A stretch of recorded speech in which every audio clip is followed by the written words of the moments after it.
Hey my guys, welcome to the channel. Today we are doing a video about Rey. Now, the reason why we're picking Rey is because a lot of people will probably be unlocking her in the coming weeks and months thanks to the special Galactic Legends Hyperdrive type bundle, or Lightspeed bundle they call it, right? Um, and Rey is a character that honestly is a little bit more perhaps fatally in some ways to use because she's not as obvious to use. It's a little bit if you play Marvel Strike Force, Agent Coulson, right? So Agent Coulson is a defensive character and one that you very rarely use on offense yourself. The same with Rey, and that Rey can be a character that's actually not super obvious how you use her to attack with unless you actually take the time to work through her kit to understand her and so on. And we're going to go through a bunch of the different teams that perhaps highlight why she is the most flexible light side character. Perhaps the most flexible character in the game, but certainly the most flexible light side of the Galactic Legends, perhaps of the characters in general. So, first things first, you can get it through the GL event. That's straightforward. So don't worry about it unlocking it and the like. Obviously, you need to be as high relic as possible. I have a relic 7. I'd love to take it to 8 or 9, but at the minute I'm using all my relic materials. I was using them for the Grand Inquisitor to get his team up ready for the Reaver mission, and now I'm working on the layer requirements, so I would like it to take up to 8, but I just haven't yet. Obviously, her kit's pretty straightforward. Her basic, she does health steal, she knows some armor in her damage. She gets double health steal if she's more injured. That's really important because of lifeblood, right? So lifeblood is the first really important ability, and it's really important how you use it in your team because she loses health, and everybody gets bonus protection equal to the health that she lost. Okay, and everyone else apart from the one character you select gets half that amount. They also get critical immunity if she's full health. So the real crucial bit is when it comes into lifeblood, because lifeblood, and it says here, means you receive 30% less damage, you deal 30% more damage. Now, in Rey's resistance-based team specifically, Finn and Poe are very, very flimsy. They're quite weak, right? Because we normally mod them for speed and for damage and so critical chance, right? Because those two characters take a lot of turns. We want them to go first before the other person's characters, like the equivalent of like Hux, say, or if you can find the mirror match against your other Finn or whatever it is, right? You want them to go fast, so you want them to be modded that way, and they don't normally have a lot of health and protection. So that's what Rey's job, right, is. So Rey can use lifeblood plus the bonus protection that she gives out to help those characters kind of survive. Of course, the indirect effect is that by taking 25% of her health away, she does also get herself closer personally to Sudden Whirlwind. Sudden Whirlwind is that ability that is just unbelievable, right? You basically yeet out some character in one turn. As it says there, 2 times massive. So massive damage is like Nihilus or Mando or the like, right? That kind of like insta kill type move that doesn't work on GLs but works on everybody else. 7% more damage per relic amplifier level. So if she's relic 7, that's obviously we can all do the maths together. Basically 50% damage in total extra for all of that. And then physical damage to all enemies. So if I get it to relic 8, relic 9, I'm going to do more damage with the attack. So, I can't be doing badly with that. Really important small detail that some people forget. I even forget it sometimes in streams. If you kill somebody with this, they're not coming back. No matter what special they have, no matter what, Jolie and whatever it is, they are dead, right? Flat out. Now, as it is here, 60% health needs to be hit before the ability kicks in. That's really cool because she can do it to herself, or the rest of her team can do it. And once you do it the first time, you get that damage immunity, which I think is where is that written down? The damage immunity bit, and that's the inspired. It's one of those bits where it's like, I know it is there. If I had notes, if I was a professional streamer, I'd have all this already set out. Basically, once it falls below 50%, you get damage immunity, and you recover your health after that turn. So basically means Reyes gets the possibility of doing this at least 10 times in a match. If you'd like, depending how it's set up. Of course, if you kill someone, bring them back to life, and then they get knocked back down to 60 again, that'll give her another chance. But 10 times is probably plenty, quite frankly, at that point. As it is there as well, important detail. So Finn and Poe constantly dish out inspired to the rest of the team. As it says there, inspired light side allies gain 5% mastery stacking into the encounter. Super important. We're going to come back to that in a second when we look at the teams, because that is really important for how you can juice up your team in the middle of the fight. Because if you use those two characters really effectively, you can make your team very difficult to beat.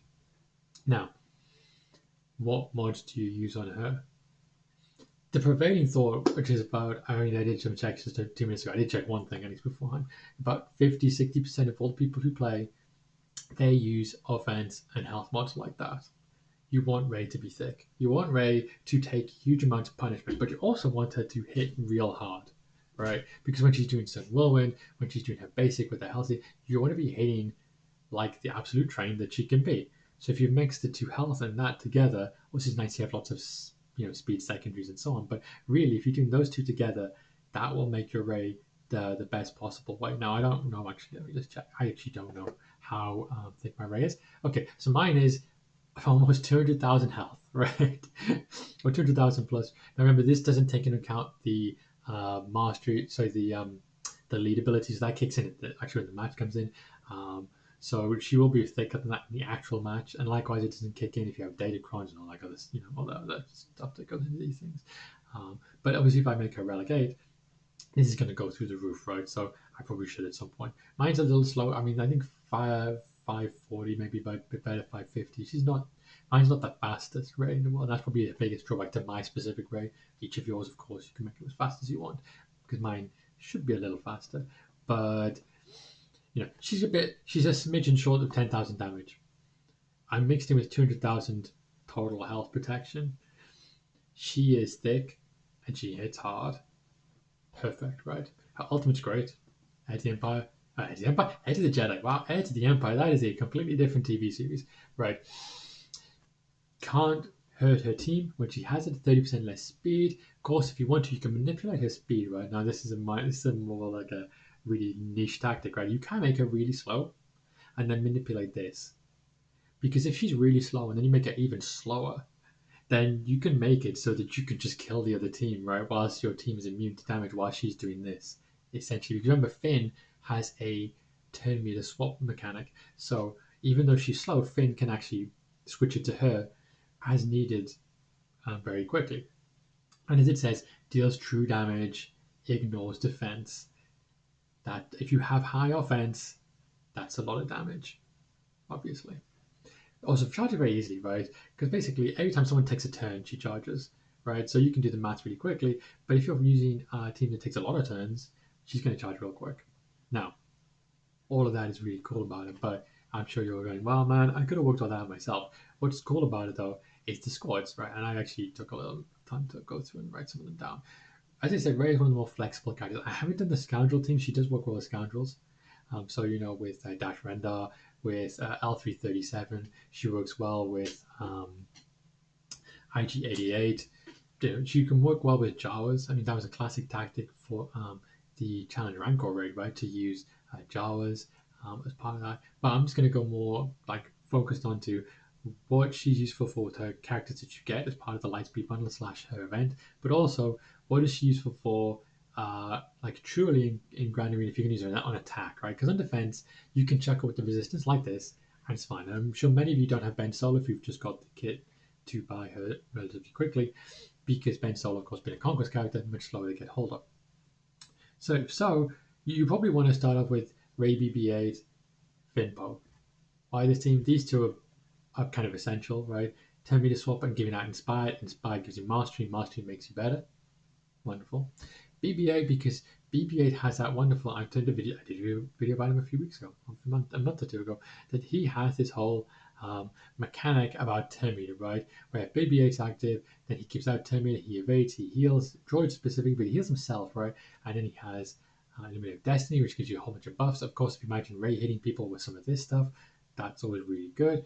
And then, of course, the last one, covered data transfer, where he's actually pushing your team along with 8% turn meter for each turn, which is great because he can push your team forwards throughout the match. Now, I think JTR, a lot of people pick Hall though, and I think they're missing a trick really. JTR is probably the best force character if you don't have Ben Solo. And even if you do have Ben Solo, as you can see below, I've actually put JTR rather than BB-8.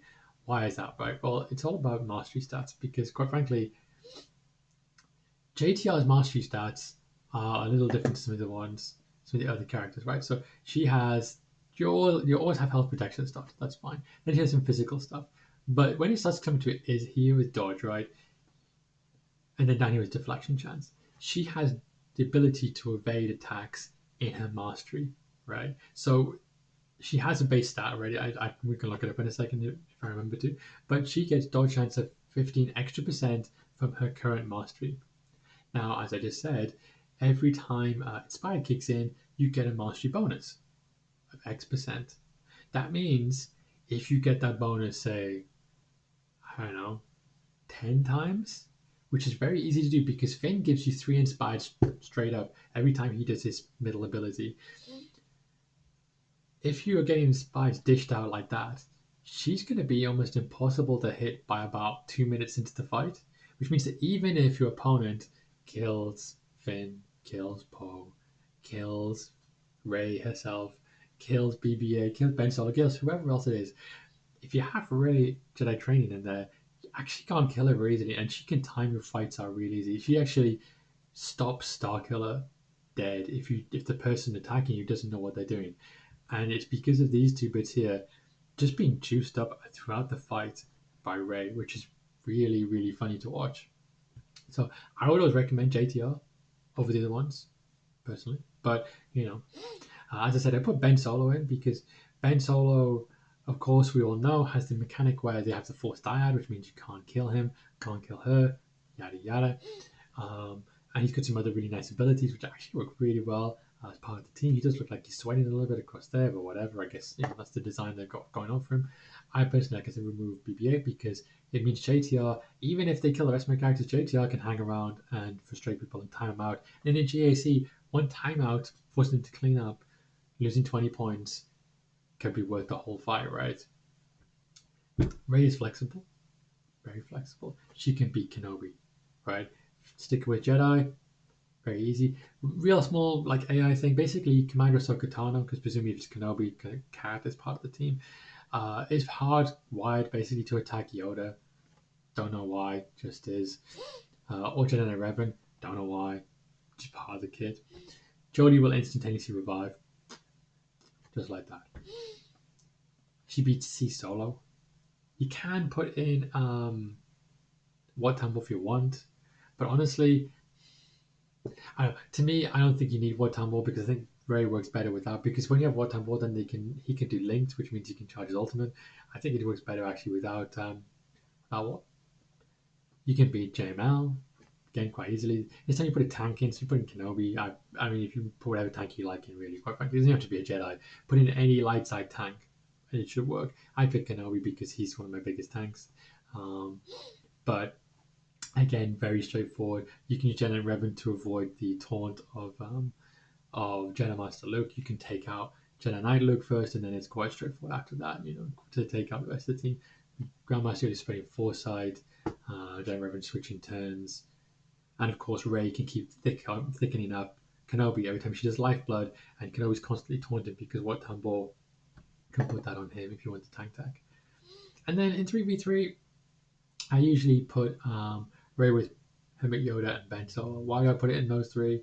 Because Ben Solo can't die unless Rey's in the right bit. Rey can't die without Ben Solo being in the right bit. Hermit Yoda heals them both up repeatedly. Hermit Yoda also stealths all the time. Makes it very difficult to kill, very difficult to get around that team, especially in 3v3 when you don't have like the multitude of characters in your team to work around stuff. So I find 3v3. You can do L337 with Rey and Hermit Yoda. You can do L337 and Vado Chewbacca as another possible choice. Again, you need to have high levels of both of those characters. I don't have them, so I stick to the Jedi because that's what I have a lot of, high levels. But you can use other options. Of course, as I said, Jawas, they work, but not so well in 3v3.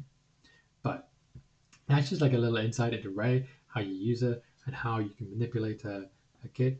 I would always go preferentially if I'm using defense with one of these two teams because honestly, I don't want to waste two teams to get around these. But if you're someone who's earlier on in the game, Rey is your only GL, your second GL, and you want to use her on attack rather than defense, then you can beat Kenobi, you can beat Palpatine, you can beat Jamal. I haven't put the team for Vader down. You can beat Vader too. It's a bit more fiddly.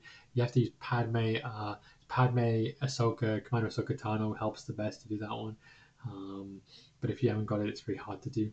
Rey versus Rey is a messy match because you're both lifeblooding each other and both sudden whirlwind each other.